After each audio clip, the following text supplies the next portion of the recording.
घटना है। जो शारदा महिला महाविद्यालय उनका अपना निजी महाविद्यालय है लड़कियों की शिक्षा के लिए, वो बिल्कुल उन्होंने फ्री ऑफ कॉस्ट कर रखा है। कोई उनका चार्ज नहीं है, बुक्स का नहीं है, बसों की सुविधा का नहीं है, और वहाँ पर फीस भी कोई नहीं है। उसके लिए मैं खुद इस चीज की गवाह हूँ। जब बच्चों की 2 लड़कियों को मैंने उन्हें एग्जाम नहीं देने दिया था, जब फीस नहीं भरी गई थी, तो उन्होंने एक फोन कॉल किया था सिर्फ। उनका इतना बिजी स्कूल होते हुए राजवीर जी एक बार बेटियों ने बुलाया था कि हमें आपकी जरूरत है। वो सब कुछ छोड़कर आधे घंटे के अंदर कॉलेज पहुंचे। तो बच्चों ने गेट पे जाके लड़कियों ने कहा कि सर ऐसे ऐसे समस्या है, हमारी फीस नहीं भर पाए, फादर बीमार हैं और मैडम हमें एग्जाम नहीं देने दे रही है। जब उन्होंने आके कहा कि चलो बेटा मैं बात करता हूँ, और वो एक दिन ऐसा था जिस दिन उन्होंने लड़कियों की समस्या को, उनके आंसुओं को, समाज की समस्या को देखा, तो उन्हें लगा कि शिक्षा हमारे समाज के लिए सबसे ज्यादा जरूरी है। और उन्होंने उस बात को देखते हुए सभी बच्चों के लिए, सभी लड़कियों के लिए सारी ही शिक्षा मुफ्त कर दी, सबके लिए फीस माफ कर दिया उन्होंने। तो ये उनकी सबसे बड़ी महानता का कार्य था। पूरे हरियाणा समाज के लिए, पूरे भारतवर्ष में एक ही प्राइवेट कॉलेज, खुद का निजी कॉलेज ऐसा है जो शिक्षा के लिए फ्री है।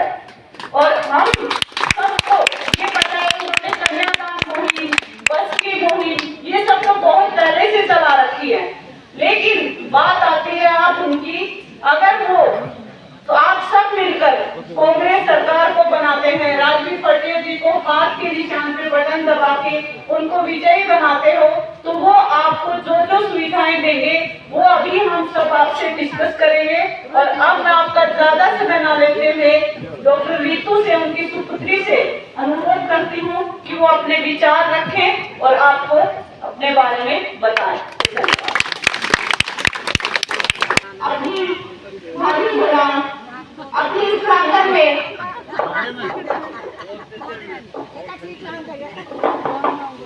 आप सभी लोगों का यहाँ पहुँचने में, इस चौक में मैं आपसे दिल की गहराइयों से नंदन वंदन अभिनंदन करती हूँ। देखिए अपने चुनाव चुनाव सिर्फ आगामी 25 दिन रह गए होंगे, और जो विधानसभा चुनाव है वो 5 तारीख को होंगे। और जो सरकार का, बीजेपी सरकार का शासन था वो 10 सालों का शासन था। 2 बारी आप लोगों ने उनको मौका दिया और वो मौका 10 साल का हो गया। और अब की बार 5 तारीख को हमें इस बात का ध्यान देना है कि जो 10 सालों में जो नहीं हो पाया, जो बीजेपी सरकार नहीं कर पाई, वो आगामी 5 तारीख को हमें करना है। हाथ के निशान पे मोहर लगा के उनको ये जवाब दे देना है कि आपकी इस जगह में, अपने लोहारू हल्के में कोई जगह नहीं है, ना ही हरियाणा में जगह है, क्योंकि उन्होंने विकास के लिए कुछ नहीं किया। अगर किया बीजेपी की सरकार ने कुछ किया तो ये किया, युवाओं को बेरोजगार करने का काम किया। 2.5 लाख जो पद खाली रहे युवा साथियों के, उनपे भर्ती नहीं कराई गई। जितने भी हमारे छोटे बच्चे हैं, शिक्षा, एजुकेशन आजकल इतनी जरूरी है। देखो बच्चों की नींव रखी जाती है, कोई घर बनाते तो नींव रखी जाती है, और नींव ही कमजोर रह गई तो घर तो पूरा ढह जाएगा। इसी प्रकार जो 5000 से ज्यादा स्कूल खोले गए थे सरकारी, वो बंद कराए गए। किसके द्वारा बंद कराए गए? बीजेपी सरकार द्वारा बंद कराए गए। ना तो उन्होंने शिक्षा देने का काम किया, युवाओं को बेरोजगार, हाँ उन्होंने 5 किलो राशन जरूर दिया और ये कह दिया घर बैठ जाओ युवा साथी, तुम्हें नौकरी नहीं मिलेगी, इस 5 किलो राशन से काम चला लेना। चलेगा 5 किलो राशन से काम? युवाओं को तो नौकरी जरूरी है। और फिर आई एक ऐसी योजना, अग्निवीर योजना, जिसने तो बिल्कुल रह माटी कर दी हरियाणा की। करती कि नहीं करती? फिर देखो अपनी बूढ़ी महिलाएं, अपने किसान भाई, जो किसान भाई खेत में धूप में मजदूरी करता है, इतनी धूप में, और उसके बाद जो भारतवर्ष के आदमी उनसे अनाज लेते हैं, वो अपने पूरे भारतवर्ष को सींचने का काम करते हैं। उन किसान भाइयों पे क्या किया गया? लाठीचार्ज की गई। उन किसान बहनों को, उनकी किसान की बहुओं को, बेटियों को अपमानजनक शब्द कहे गए। किसके द्वारा?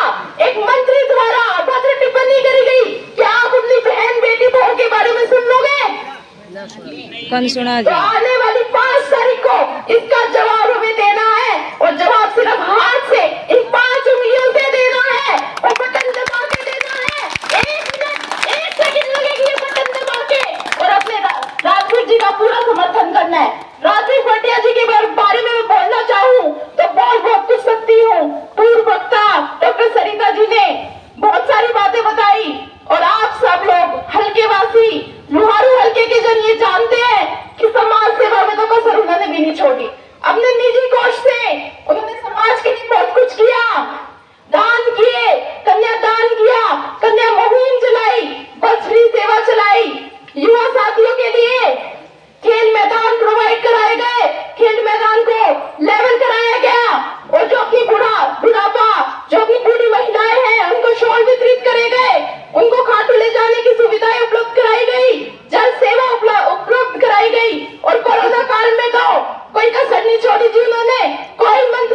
जो देखिए समाज सेवा अपने निजी कोष से करी, बिना मंत्री पद के करी, बिना विधायक पद के करी, और बिना पद के जो समाज सेवा कर रहा है, जो अपने परिवार का व्यक्ति है, उस आदमी को हमें ऊपर उठाना है। अपने आप को राजवीर पटिया समझना है और 5 तारीख को वो मोहर लगा देनी है राजवीर पटिया के नाम पे और उनको चंडीगढ़ भेजने का काम करें। देखिए राजवीर पटिया के बारे में ज्यादा नहीं बोलना चाहती, अब बोलूंगी कांग्रेस सरकार के बारे में। तो जो 3000 बुढ़ापा पेंशन है वो 6000 कर दी जाएगी। युवा साथी है जो 2.5 लाख पद खाली छोड़े गए बीजेपी द्वारा वो भर्ती करे जाएंगे, तो कांग्रेस द्वारा भर्ती करे जाएंगे। और उसके बाद मैं रसोई सिलेंडर की बात करूं, जो 1100 का सिलेंडर मिलता है वो 500 रुपए में उपलब्ध कराया जाएगा सभी माताओं को। हर वर्ग के परिवार को, यानी गरीबी रेखा से चाहे वो ऊपर हो चाहे नीचे, उनको 300 यूनिट बिजली की माफ दी जाएंगी। काफी सांसद सुन ले।